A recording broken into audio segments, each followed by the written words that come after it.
I just wanted to touch on a few things that Ken said, and this is very difficult to get up and present something as dull and boring as planning after that speech.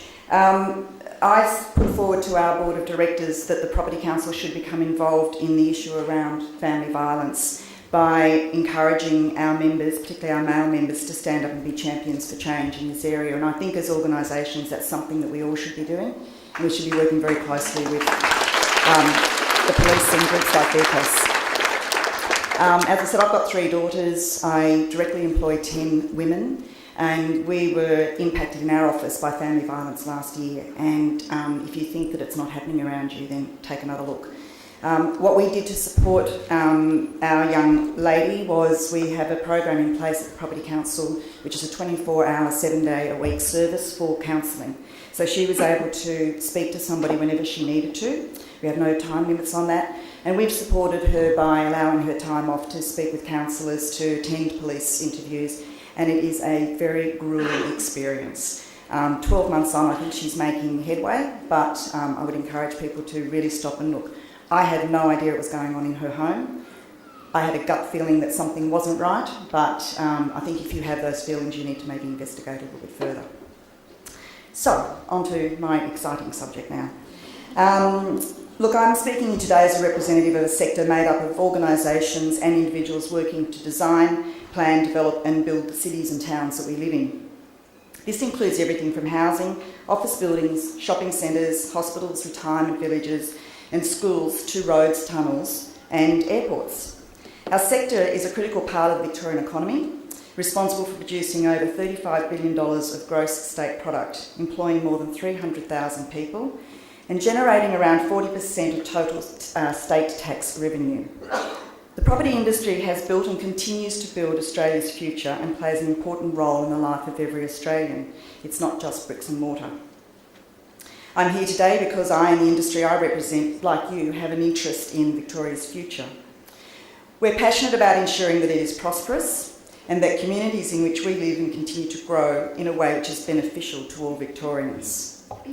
So my brief today was to speak to you about the role of planning in employment, productivity and livability. And I could sum it up in a few words by simply saying it's integral, but I'll go further and discuss it in the context of housing affordability and choice, infrastructure provision, growth and urban consolidation. Now, before I go any further, you'll see on the screens some slides.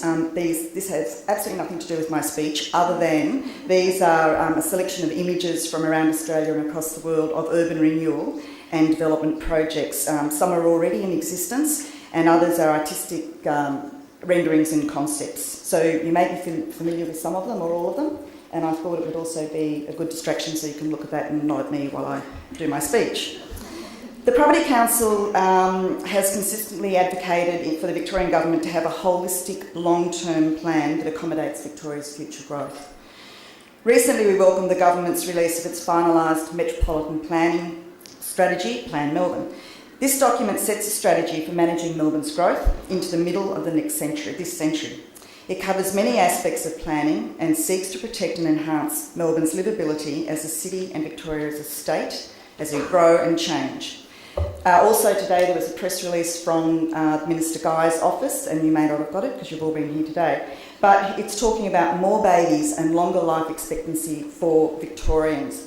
So even without immigration putting pressure on our state, we will naturally continue to grow at quite a high rate. So this is an issue, if this is not about immigration, this is an issue about Australian cities growing.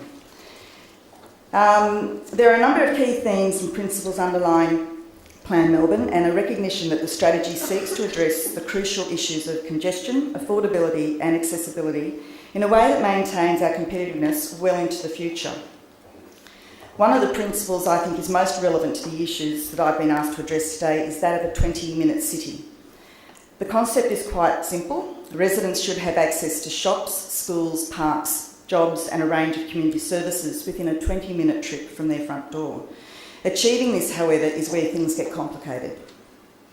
While many residents in Melbourne's established inner suburbs enjoy already this type of accessibility, there are many other areas where this is yet to occur. It's the role of planning at a state and local government level to establish a framework and plan for the delivery of services and infrastructure as residential communities are established. However, we must also plan to respond to the changing demographic profile of our neighbourhoods and the needs of their residents. A key plan of Plan Melbourne is a greater reliance on urban consolidation and infill to accommodate this growth. The Napthine Government has outlined a number of strategic redevelopment sites it sees as the future for Melbourne. In many of the ways, the Property Council agree with this. Melbourne as a city has always valued urban living as a concept, and as a lifestyle, Melburnians love their city, their suburbs and their communities. But there is no denying that Melbourne is growing and it will keep growing, and how we manage it is up to all of us. It's equally evident that housing plays a vital role in how a city manages population growth. Melbourne's housing future is both a challenge and an opportunity for the identity of the cities and the city and the suburbs. Within that context, we must consider the social and economic costs to be paid if workers are priced out of the cities. Affordable housing is a vital element of competitive, dynamic and harmonious cities. A lack of affordable housing can also have a serious effect on society's well-being. Affordability matters because we must offer housing at a fair and equitable price for future generations and across all segments of the market. Housing stress remains a pressing social problem, but it's also an economic problem as key workers with needed skills are being priced out of the housing market and increasingly are unable to find housing choices close to where they work. A diverse housing market provides a range of housing options for the full spectrum of household types and meets the wide-ranging needs of our community, including providing for greater housing affordability.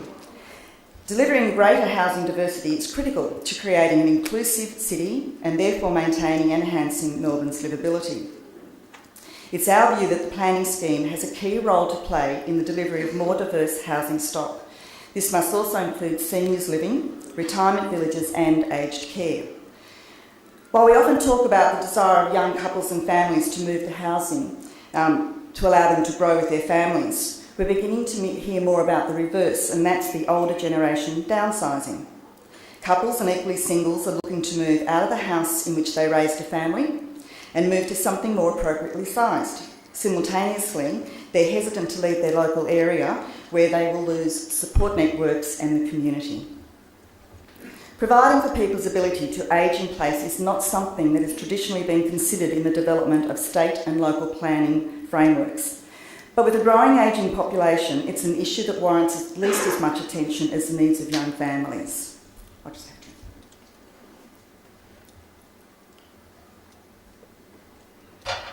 You shouldn't rush down here and talk on the phone while you're doing it. The Property Council believes that medium to high density, mixed-use development are going to become increasingly important in housing Melbourne's future residents. The most obvious areas where these developments are able to be built in bulk with the kind of density required to house Melbourne's growing population is in urban renewal precincts like Fisherman's Bend. Such strategic redevelopment sites could have real potential for a large component of housing affordability. But simply designating areas mixed use is not going to deliver housing affordability or greater housing diversity, particularly in very well located inner city and inner ring suburbs. Urban renewal will continue to play a significant role in how Melbourne transforms in coming years, and it's important that government, industry and the community fully understand the drivers which underpin urban renewal outcomes. I acknowledge that urban renewal encompasses more than just the residential elements. True urban renewal involves a holistic approach to a place, its infrastructure and employment links, its amenity and the way it services its community. A vibrant mix of uses and activities is essential to any urban renewal area and increases amenity for both residents and visitors to the area. What should be remembered though is that urban renewal is a variable that responds to market conditions rather than policy settings in isolation. And over the last decade, activity areas-based policy has failed to deliver upon housing supply objectives and is indicative of policy in isolation, being unable to induce supply into locations where other fundamentals are weak.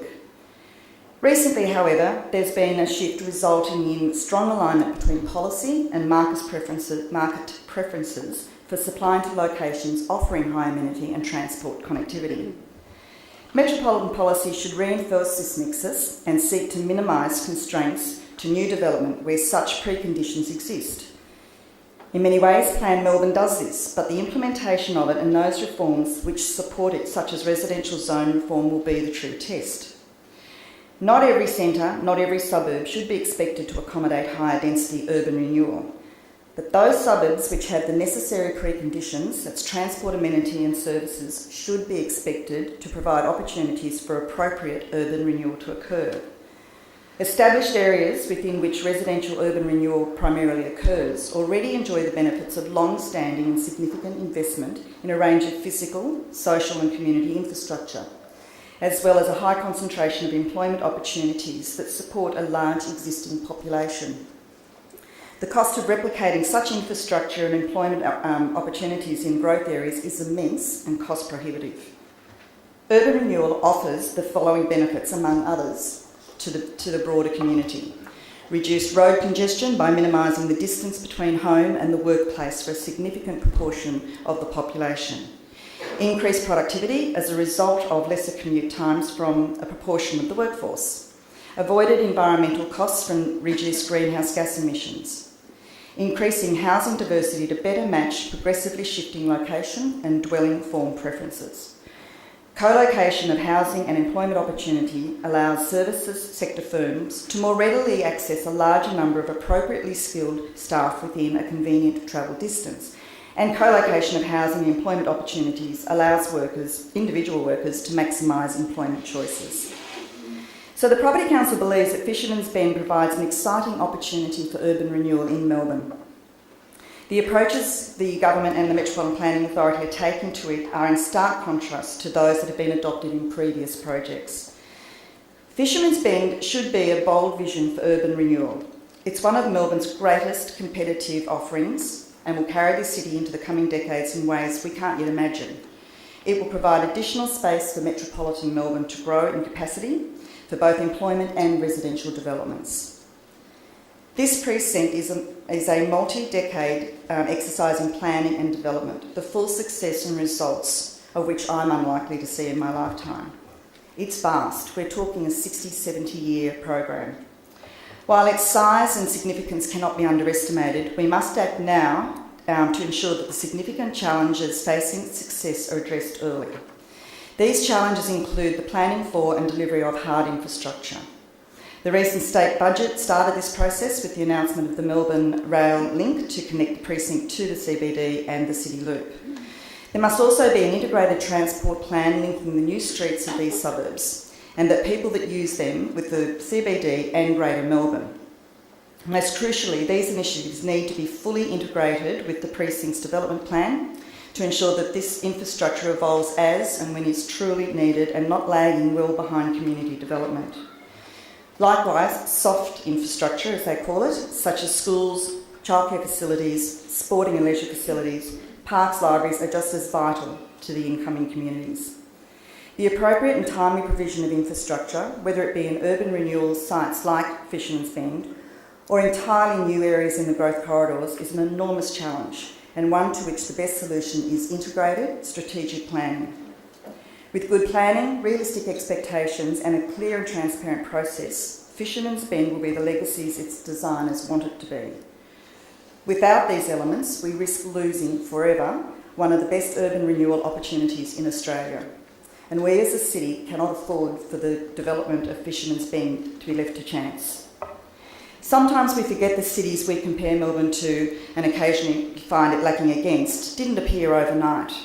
They form over decades, if not hundreds of years. Melbourne is a great city with an exciting future. To reach its full potential, we need long-term strategic plans for housing, transport and infrastructure. We need visions that go beyond the election cycle and ideas that have public support. We need to understand that housing, employment, transport, livability and productivity are all interrelated, but without planning they will forever be considered in isolation. 2014 is an election year and as such represents the best chance we have to influence our political parties and leaders, both present and future, to take a long-term view of the issues that I've raised. So I'd urge you to use the next 6 months to call on politicians on both sides to plan a future for Melbourne that allows our city to realise its potential. Thank you.